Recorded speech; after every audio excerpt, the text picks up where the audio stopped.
Good evening and welcome to Slam the Gavel, the show that tells it all regarding family court, other court issues, as well as CPS. I am your host, Marianne Petrie. This episode of Slam the Gavel is sponsored by CPS Protect Consulting Services. Child Protective Services cases are among the most frightening experiences any parent can endure. Don't face them alone. With Urgent Assist by CPS Protect, you get the peace of mind to raise your children as you see fit and the personalized assistance of their team of expert child welfare consultants, former CPS investigators themselves, right when you need it. Get started absolutely free at cpsprotect.com/register. Also, another announcement, go to the site, please do your job.com. We need 2,000 more signatures to get a very, very important case reopened. That's please do your job.com, all one sentence. I have a return guest on. I'm so happy to have my friend Joan Kloth-Zanard on. She was last on season 4, episode 6, 52, and 72, where we had talked last about personality disorders and how to deprogram the false narrative. But today we're going to talk about this epidemic of ADA discrimination within the court system. So I totally welcome you, Joan. How are you? And what do you think of all this discrimination? Because I've heard about it too. It is a problem. Mhm. When I reach out to the ADA organizations, nationally, they tell me that it is their words to me were epidemic. Mhm. Um, Otherwise I would never have used it. I didn't realize how bad it was.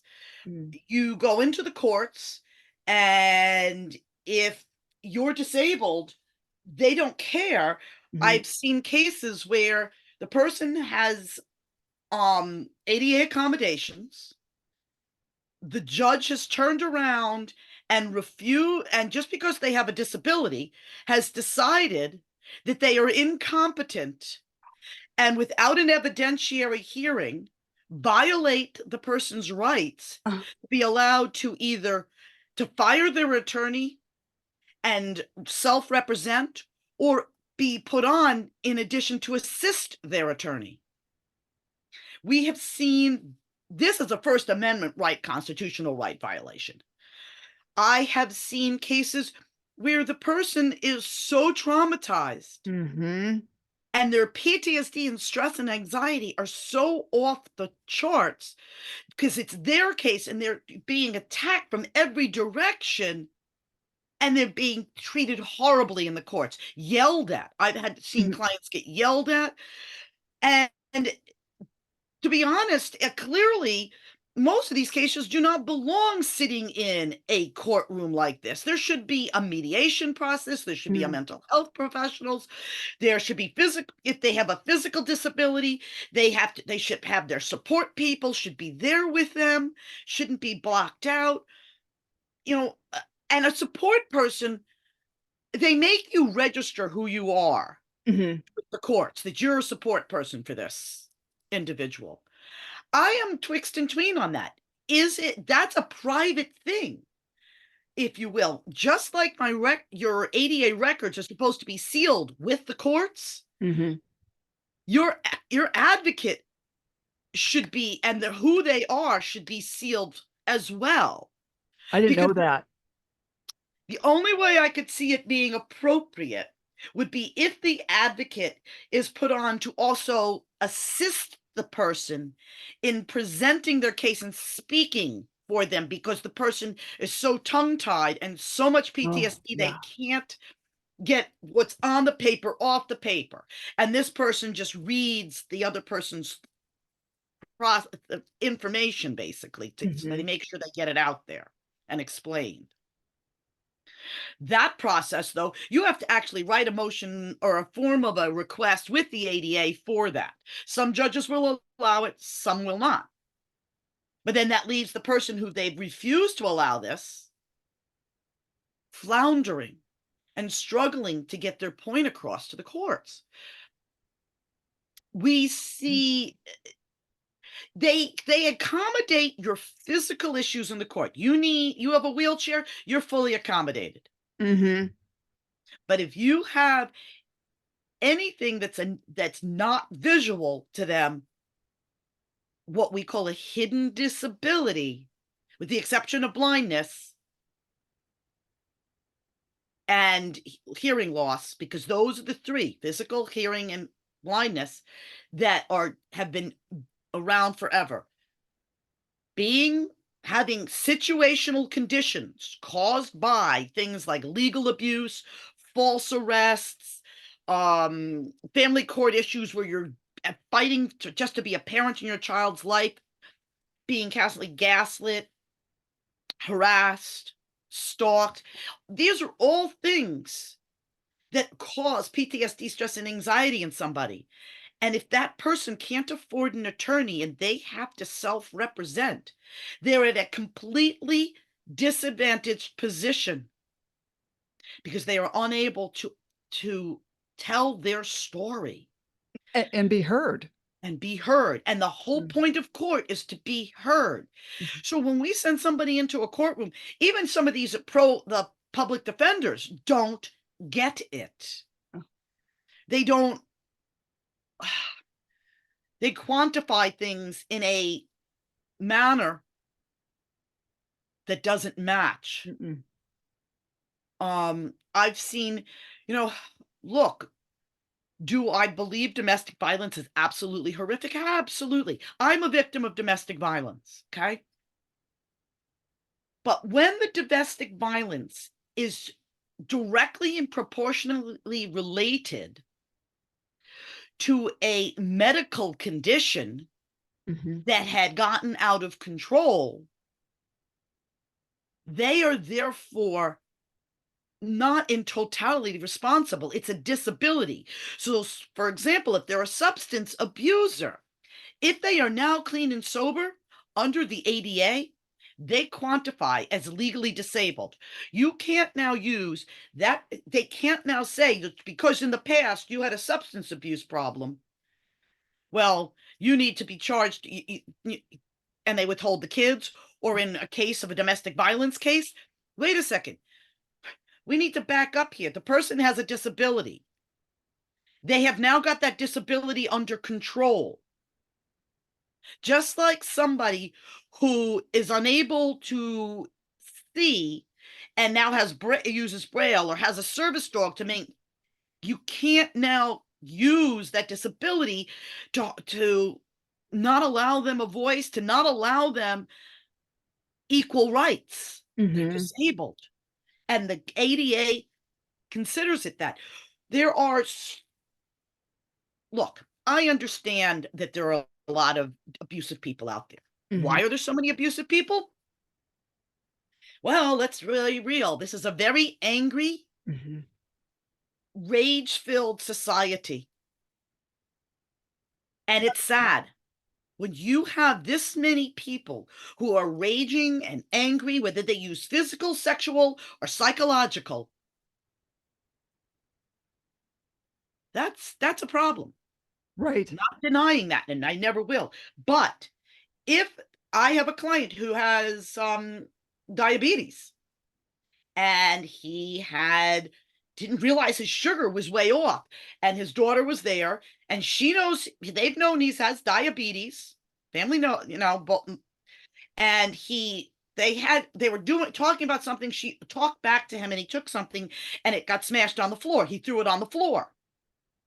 Well, he wouldn't normally have done that, but his diabetes had triggered in him, and then he collapsed, and his daughter knew what to do. She called the wife, with claimed that he was abusive Uh, and is trying to take the child from him.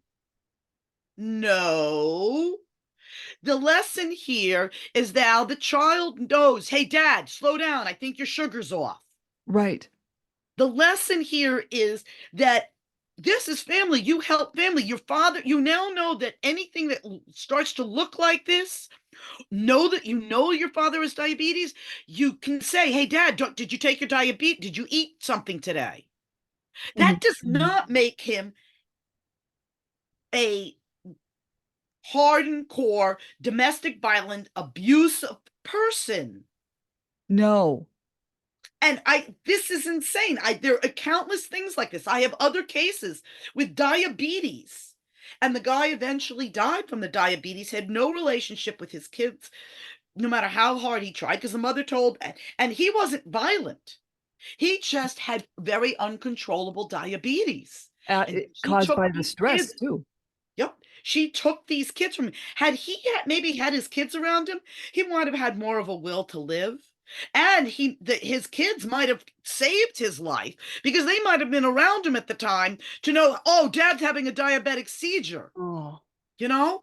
So this is what I call very sick, I don't really like using the word I know, but it's demonic, true. but demented, irrational thinking to take your children from a parent who has a medical condition such as diabetes. Well, you just what if this is a genetic condition? Right. So now your child gets diabetes? Right. And the kids What's need that to know child this. think? They're useless, they're no good, because this is that's seriously warped, Oh, warped thinking that you would put your child through that. hmm. And also, the kids need to know the They other don't know parent's how to recognize. medical history.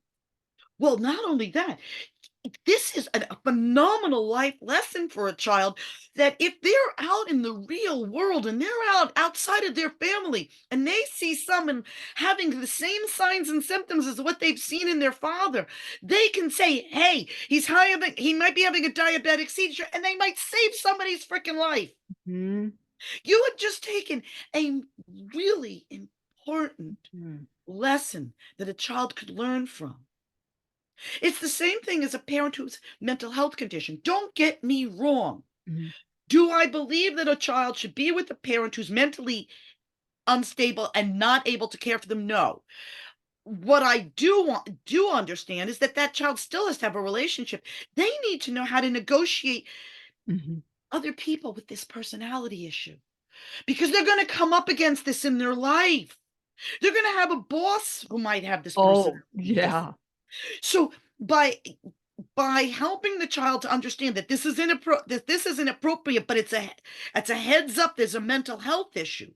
Or if the person is somebody who's abusive, Mhm. they now know what to look for. When you pull them away and they can't even look, I'm not telling you to put the kid in the abuser's care, no, but that kid knows that 50% of them is that other parent. And there are good things about that other parent. If there Mhm. aren't, yes, that is the very rare extreme cases you might have with a sociopath, a severe socio-psychopath, okay, who kills people or Mm. whatever. That's not the cases we're talking about here. We're talking about, what if this was an intact family and they didn't want to get divorced?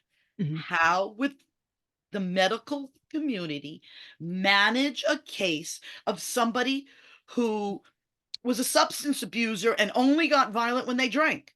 What would an intact family do? They wouldn't court the kids off and say, you can't ever see your dad again. Mhm. Dad would be in therapy. Dad would be maybe in a rehab. The kids would now be learning, these are signs. If you have friends who are having a problem, now you know what to look for. You might save a friend's life. And this would also teach the kids empathy. Yes, it teaches the kids empathy.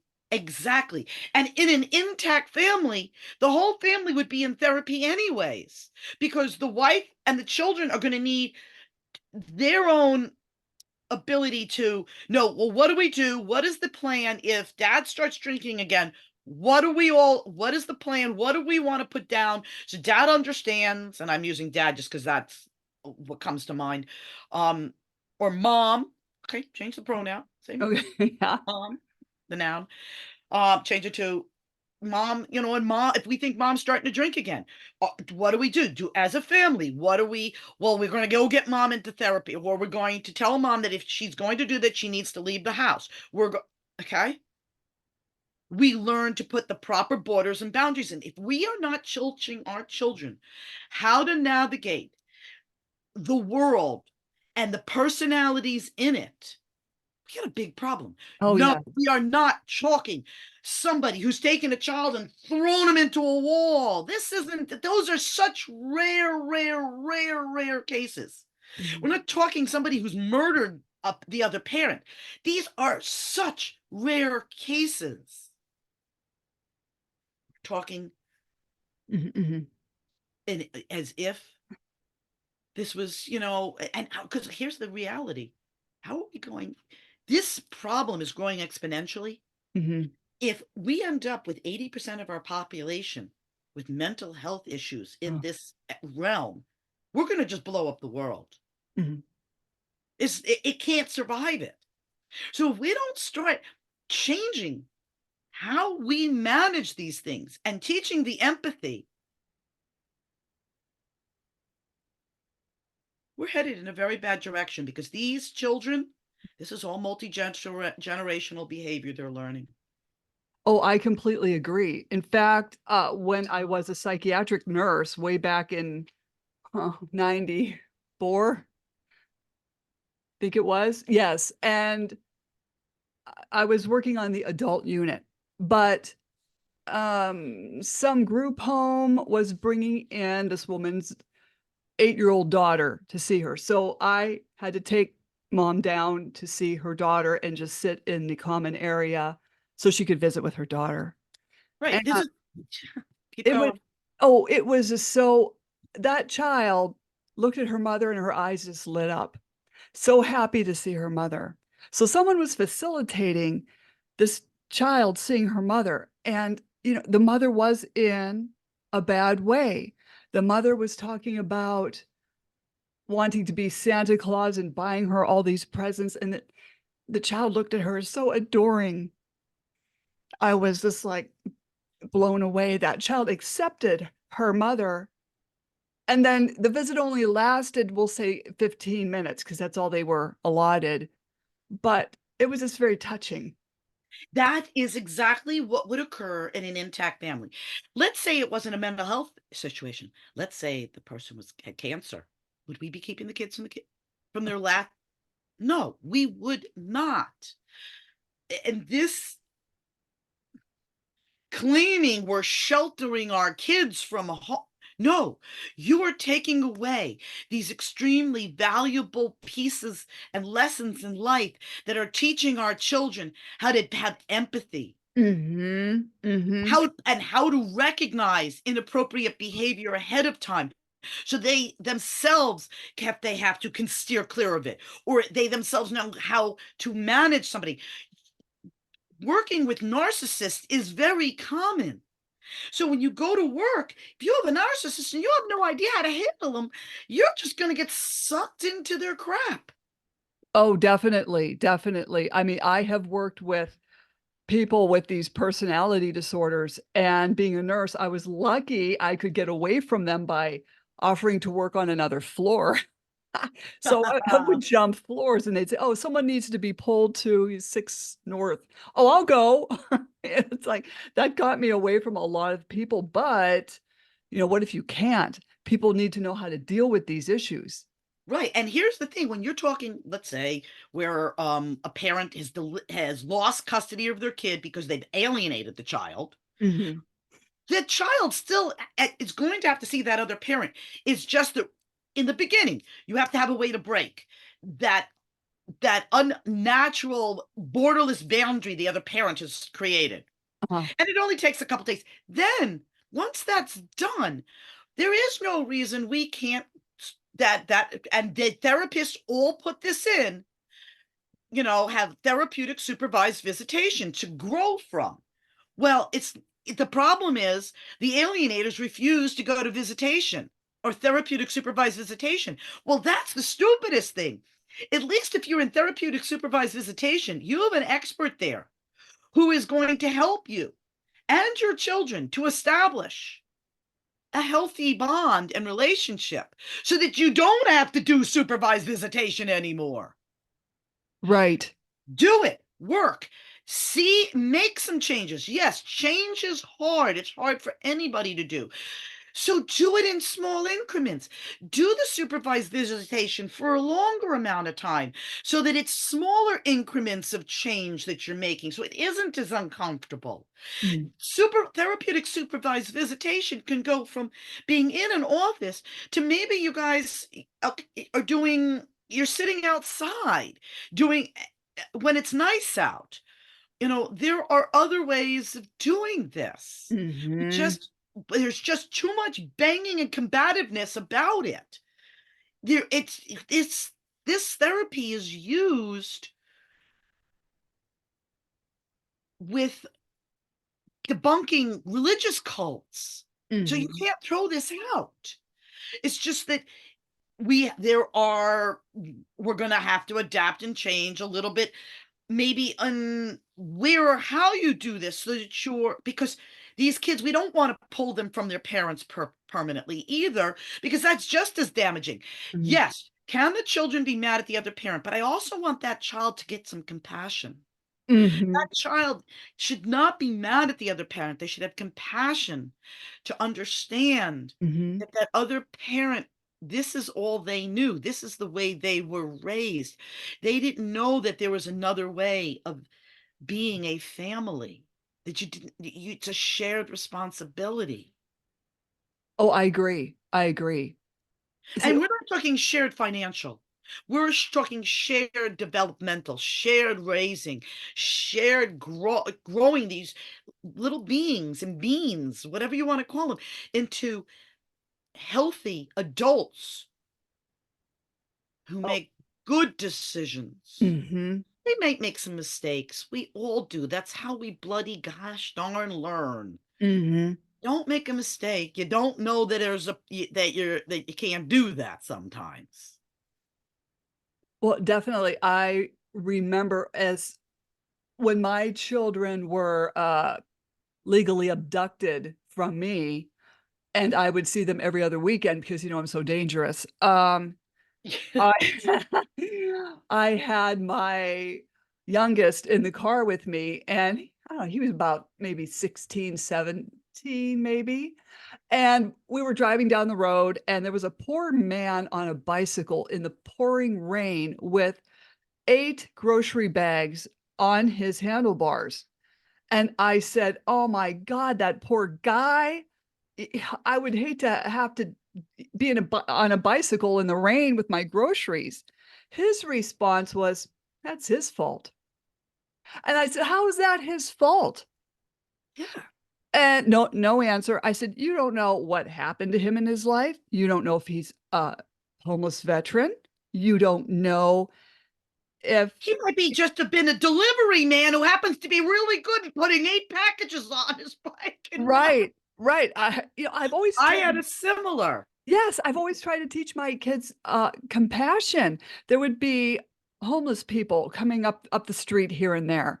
I would they would My kids would see me load up, a plastic bag, and I would put whatever I could find for food in this bag and run it down the driveway, and they saw me, you know, talk to Right. this person. Look, ye years ago, I was sitting at a similar attitude, but with an attorney, sitting in a courthouse, and we were discussing how the cost of living here in my state is so expensive that we are losing people. They're just moving out. They can't handle it. I said, we have no kids from the age of 18 to 30. We have very small population of kids from 18 to 30, 35, because it's too expensive to live here unless they're living at home. Or they happen to be lucky enough to have family money or a really good job. Okay. Otherwise, they're not here. And he says to me, "Oh," and I said, "And because of that, we have more and more people moving out." This attorney's response, "Good. The more room for the rest of us." I'm like, "Excuse me, who's putting the groceries on your shelves? Who's mowing your lawn? Who's building?" Come on. Yeah, this is scary. This is That was a scary. scary attitude, really narcissistic, scary attitude. When I interviewed Judge Mary Elizabeth Bullock, she had said that there's 1 in 20 are sociopaths, or 1 in 30.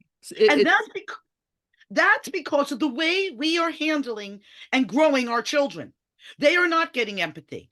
They are, and the adults can't get don't want to get the help. We've got it. When we go into family court, this should not be illegal as all pinned on legality.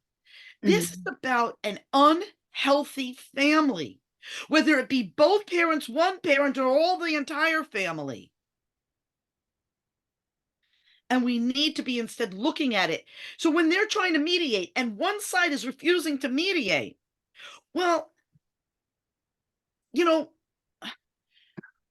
barring there really being serious physical abuse, it Mhm. should fall 50-50, and all the financial shit, you guys want to take your time, you want to screw around with that, you go ahead and screw around and waste all your money, because every bit of financial will be washed away with the amount of time you're spending. But you need to, and the kids are just going to have to be able to go back and forth. Oh, definitely. In fact, This is ridiculous. oh, definitely. Because as you know, I co-parented very well with my ex for approximately 10 years before he married a woman who worked in the courthouse. So we had a schedule. The kids were going back and forth between the houses, and it was working beautifully. But you go before a judge who's in collusion with an opposing attorney, and he's going, I don't like the way these kids are being bounced back and forth between the houses. And it's like, buddy, where have you been? Yeah, we've been doing this for 10 years and they're not being bounced. They're just But right, what do you do? he no, was he paying you child support at the time? No, he had totally taken the kids away from me, cost me my job, and was No, trying. no, that's not what I'm asking. The reason I'm asking is you're telling me that when she came into the picture, that's He when was everything pay yeah, changed. he was, and that was again, Joan, Okay, and that was that I'm between him telling and you me. now, that is why she did what she did and why the tables turned, because she didn't want his hard-earned money going to you. This was all about the child support. And Th not him being concerned about the child support, her convincing him.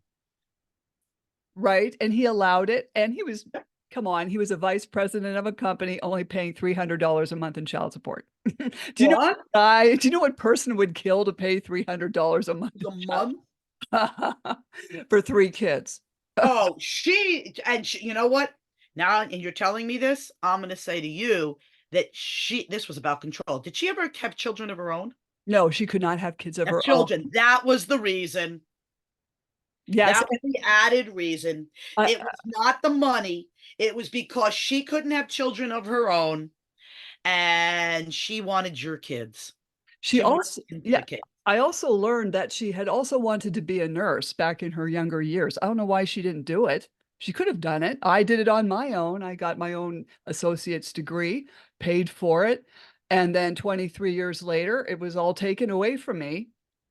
I mean, these people are what Oh, people that's sick. She did that on purpose. She made sure you lost your nurse's license because she didn't have it. You weren't going to have it. You weren't going to be one education step better than her.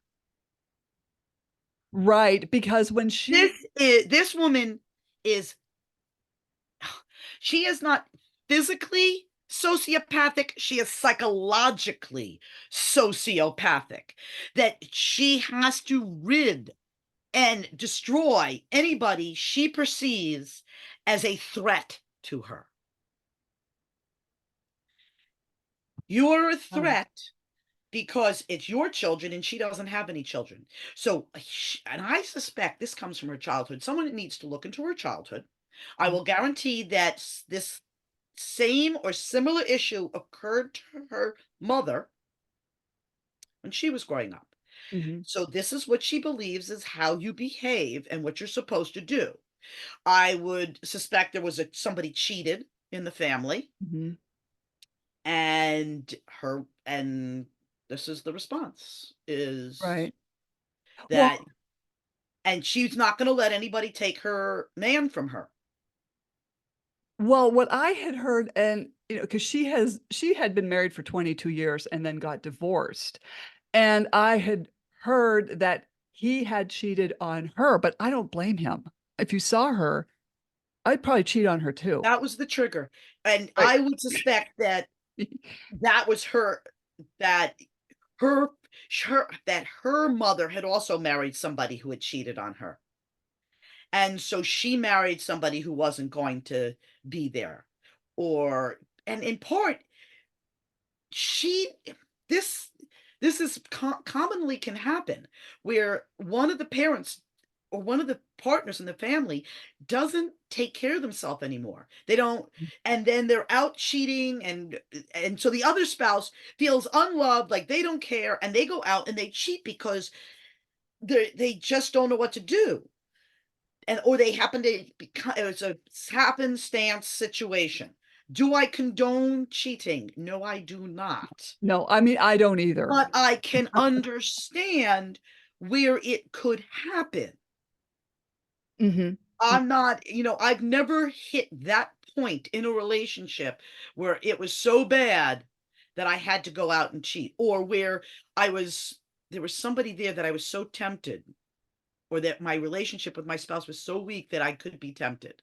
Mhm. But that's me. That's just, my parents are still together. That is just me. Mhm. So she's got a family of origin baggage that Mhm. never been unpacked.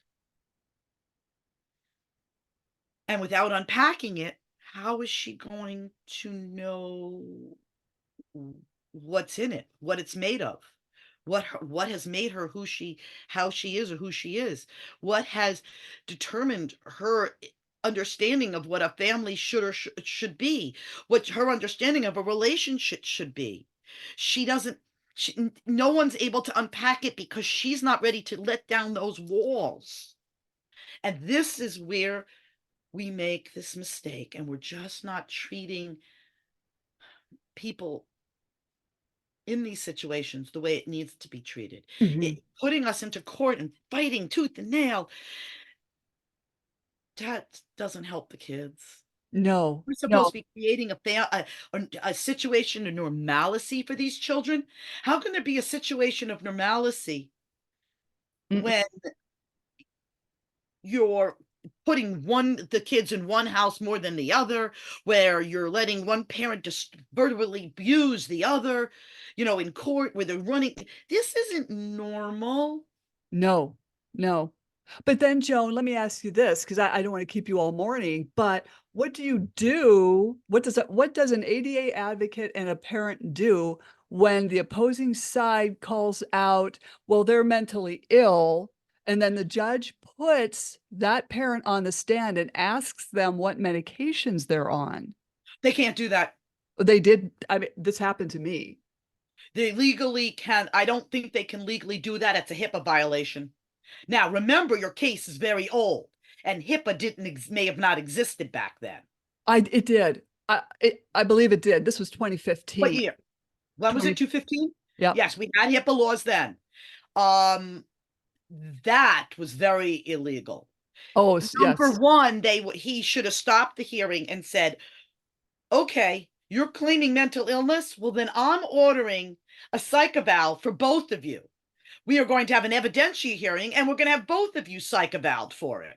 That's what, you want to claim they're mentally ill, and you're going to use that tactic. Well, Hmm. we need to know, if that's the case, then we don't belong litigating in court. If that's the case, we should be doing mediation and therapy. Well, No, we're going to do therapy. Yes. Will I let you guys get divorced? Absolutely.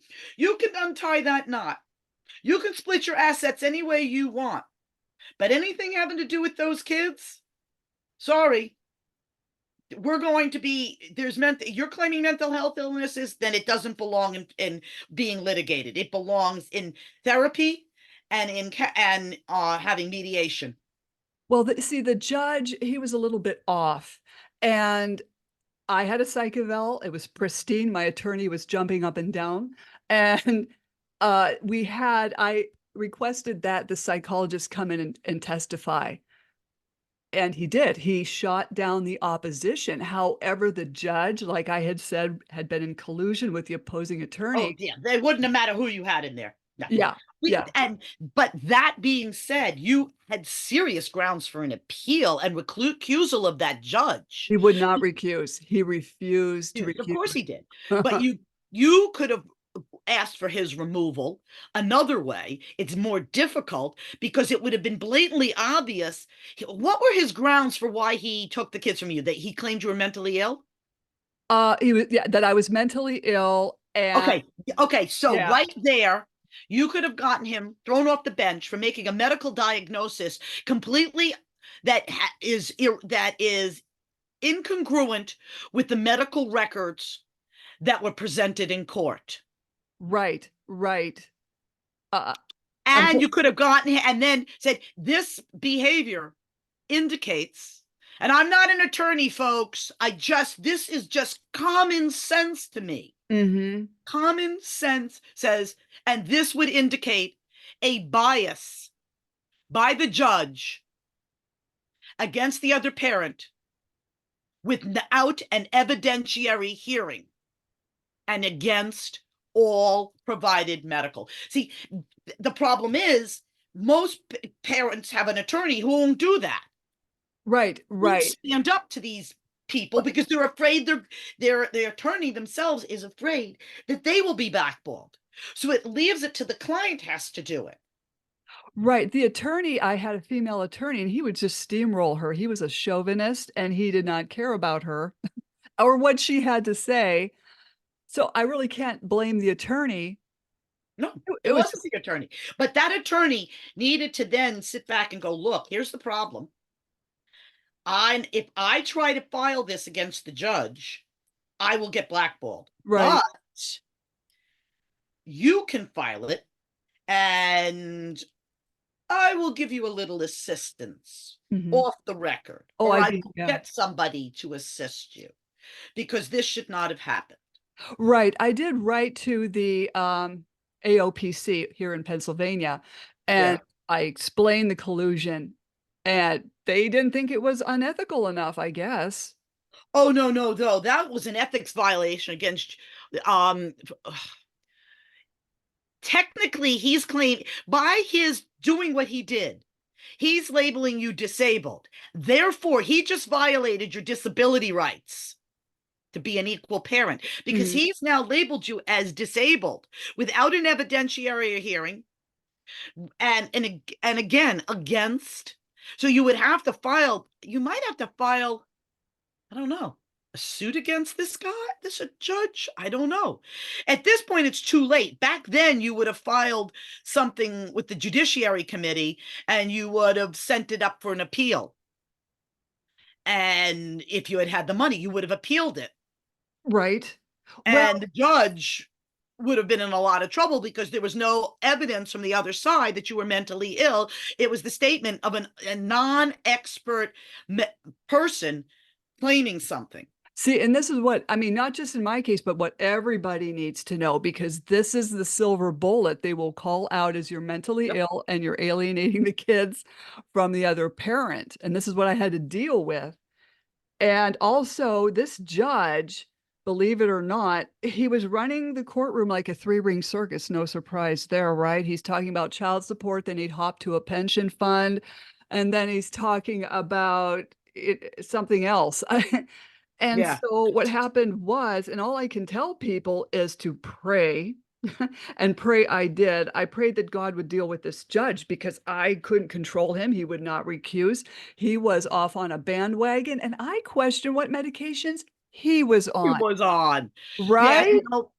Right. And so oh, go ahead. but that's just it. We've got people up on the bench who, for one reason or another, are questionable in their ethics.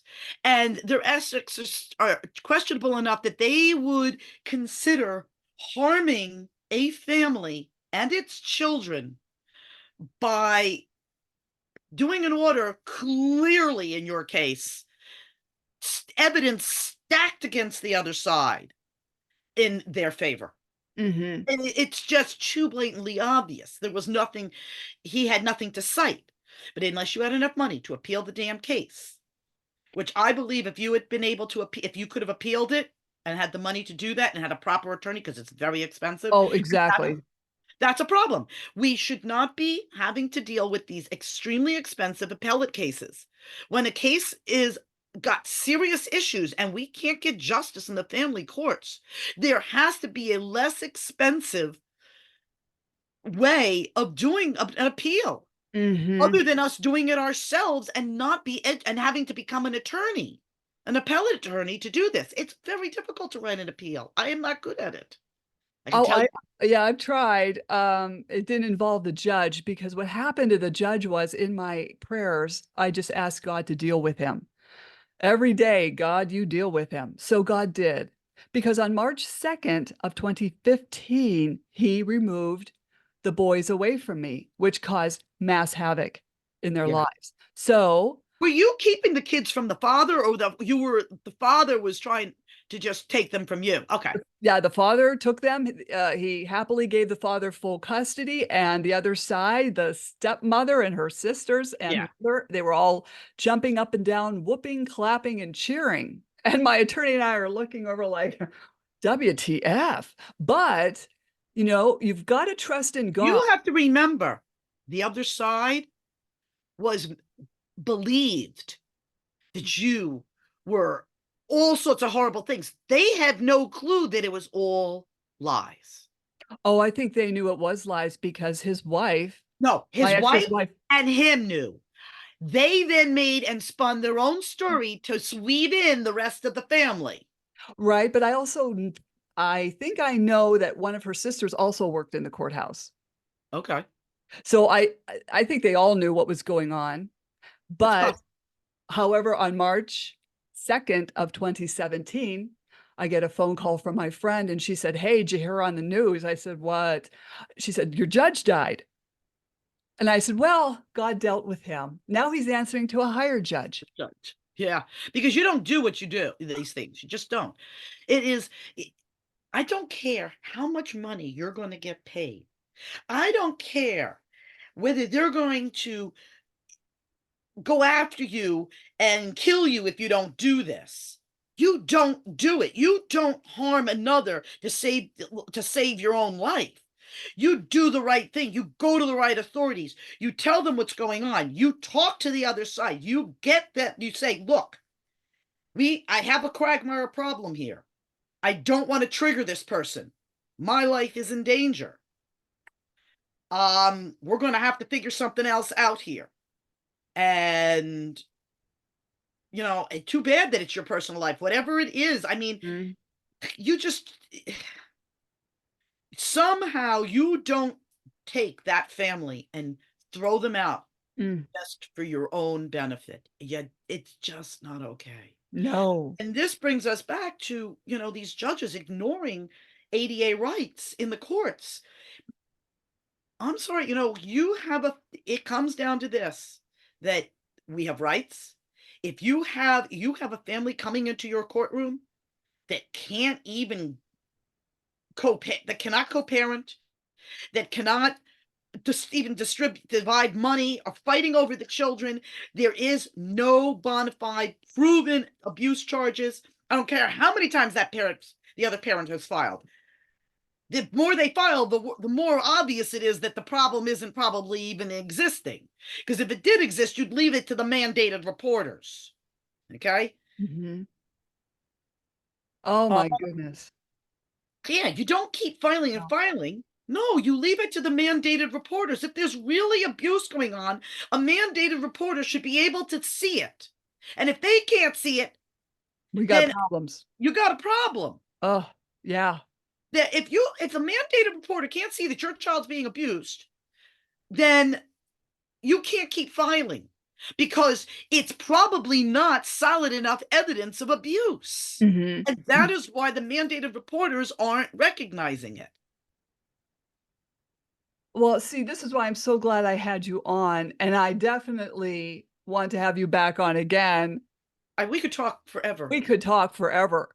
But And this is why I think, as far as I'm concerned, when it comes to the ADA and the disabilities in the courts, sorry, but you have to protect our rights. You cannot violate them. And when it comes to family court, these should not be litigated cases. If there is a mental health issue going on, or even a physical issue going on, we need to be in therapy that specifically addresses this. And Mhm. for all of us to learn how to have empathy and compassion for each other, we need to learn differently, I because this agree. is not okay. I get it. Okay, so he cheated and you don't want to be in the same room with him. You don't have to be in the same room with him. Oh, she stole all your money. I got it. Yeah, you're a little pissed off and you want your money back. Yeah, I got that. Mhm. But she's going to have to return the money, or you're going Uh, to have to let it go, or she's going to have to give you back half of it because half of it would have been hers in the first place, or his in the first place, whatever. You know, show these kids by example how to work with others. This is why we have wars, because we got children out there who never learned how to play in the dang sandbox together. oh, exactly. Yes. Uh, Thank you so much for your insight. I'm glad we could talk. How can people reach you if they have any questions?